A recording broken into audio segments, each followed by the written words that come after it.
Muy buenos días chicos, ¿cómo están? Espero que todos se encuentren bien. El día de hoy vamos a trabajar el curso de literatura y el tema es el vanguardismo latinoamericano.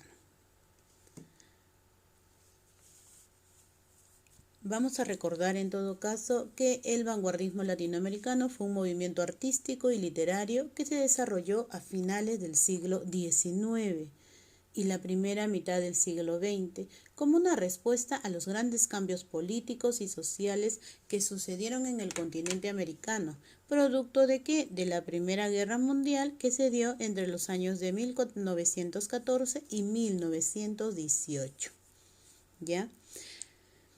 Es una consecuencia entonces este vanguardismo de un acontecimiento de gran trascendencia histórica que tuvo lugar en Europa, pero que afectó decididamente todo nuestro cultural occidental, repercutiendo especialmente en lo que era el plano espiritual y en la creación artística de nuestra época.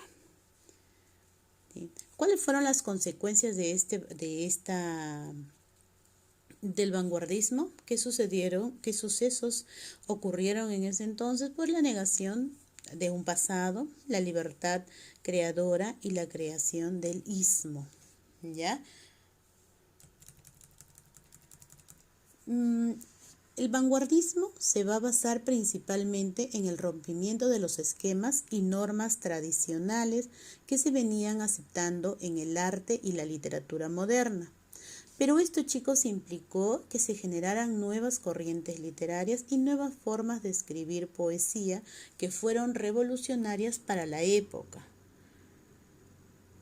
Estas características del vanguardismo van a tener una actitud subversiva y revolucionaria frente al pasado. Ostentan y practican credos estéticos originales y radicales, con el objetivo de destruir la tradición que ya se venía o que teníamos, ¿no? Entre sus principales características vamos a tener la construcción de imágenes por medio de las palabras. Recordemos, chicos, que el vanguardismo en Latinoamérica va a buscar generar una identidad nueva de forma de expresar el arte, producto de incertidumbre y crisis económica que va dejando la posguerra. Ellos pretendían manifestar los procesos psicológicos y las inquietudes que experimentaban los artistas de la época en cuanto a su lugar dentro de la sociedad.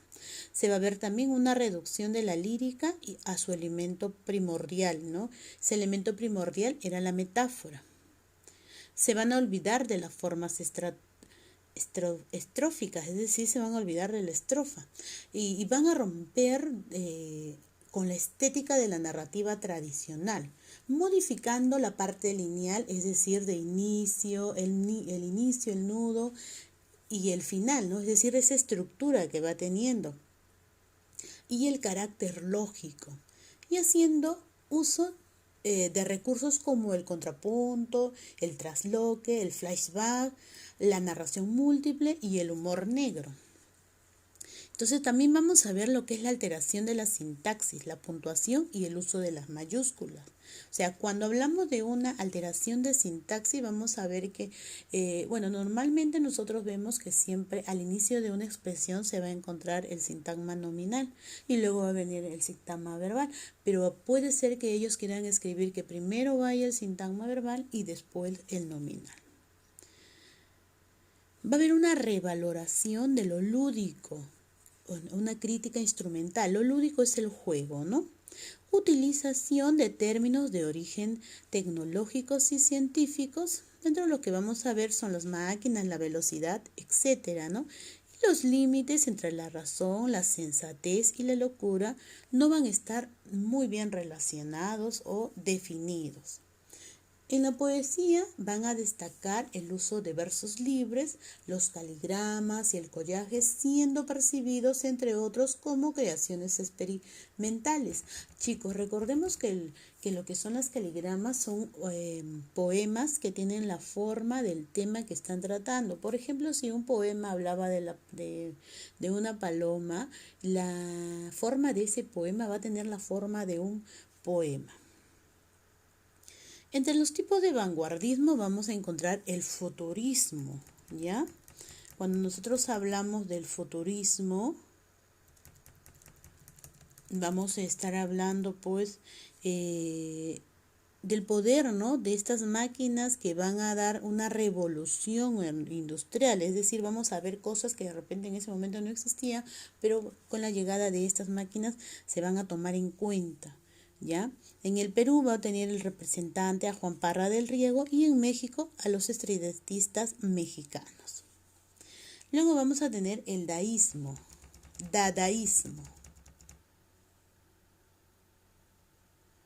¿Ya? Entonces van a sostener que el hombre no es nada. Instituyen sus propias reglas para después burlarse de ellas. Y nos dicen que no hay un representante en esta época. Luego vamos a tener surrealismo o superrealismo. Vamos a tener los creadores como André Breton, Jean Cocteau, Luis Aragón y Paul Ehrlich. Influencia de las teorías de Freud, importancia del subconsciente o los extraconsciente. ¿Qué implica esto? Que van a trabajar con lo que son la parte psicológica de los personajes. En el Perú vamos a tener a Emilio Westphal y César Moro, y en Chile a Neruda con residencia en la tierra. Luego vamos a tener el ultraísmo, que va a ser la utilización de la metáfora y la imagen como elementos primordiales en la creación. En Argentina vamos a tener como máximo representante a Jorge Luis Borges y en el Perú a César Vallejo, con una influencia vaga en el poema pues Trilce, ¿no? Después tenemos el creacionismo. ¿Quién va a ser el creador del creacionismo? Valga la redundancia, va a ser Vicente Huidobro en Chile, ¿ya? En este tipo de vanguardismo, los poetas son los dioses, van a ser las personas que van a crear, ¿no? Se van a dar ellos el sobrenombre de dioses, van a ser los creadores del mundo. Lo vago se hace preciso, lo abstracto se hace concreto, ¿no? Y entre ellos vamos a tener una obra cumbre, ¿no? Con Altazor. Y vamos a ver acá algunos representantes como Pablo Neruda. Vamos a ver acá que su verdadero nombre fue Ricardo Neptalí Reyes Bausalto, y recibió el máximo galardón literario en el año de 1971, es decir, el Premio Nobel de Literatura, ¿ya? Su poema más conocido es 20 poemas de amor y una canción desesperada. Él vivió exiliado en Europa entre los años de 1949 y 1952. Recordemos que Pablo Neruda fue muy amigo de Federico García Lorca, ¿no? El cual, ¿no? De Neruda le va a dedicar algunos poemas.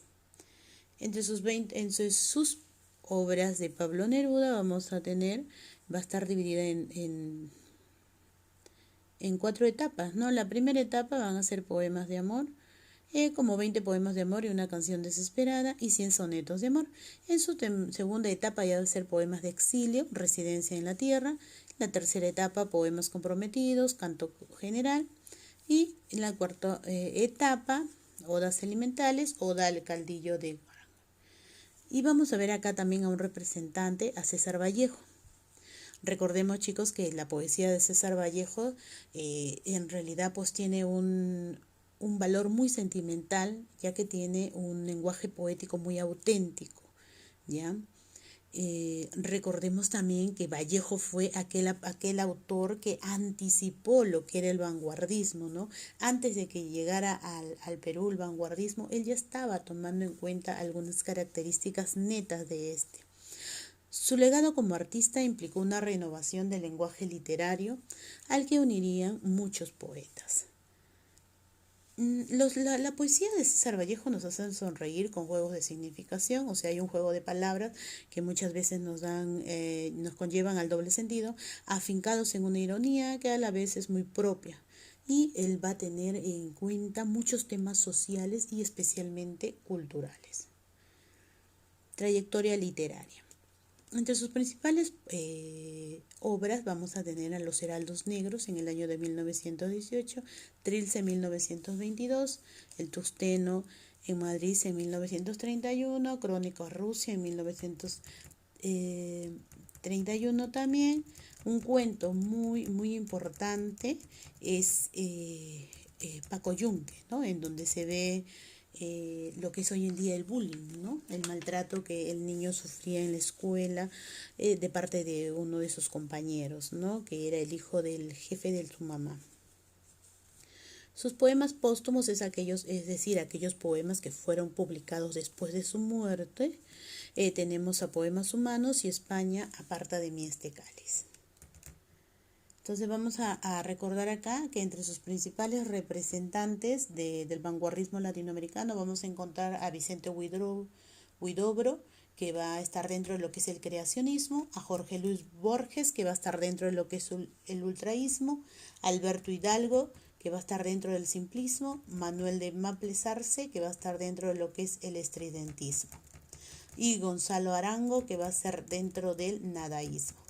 También encontramos a César Vallejo, que lo estamos mencionando, a Pablo Neruda. ¿Ok?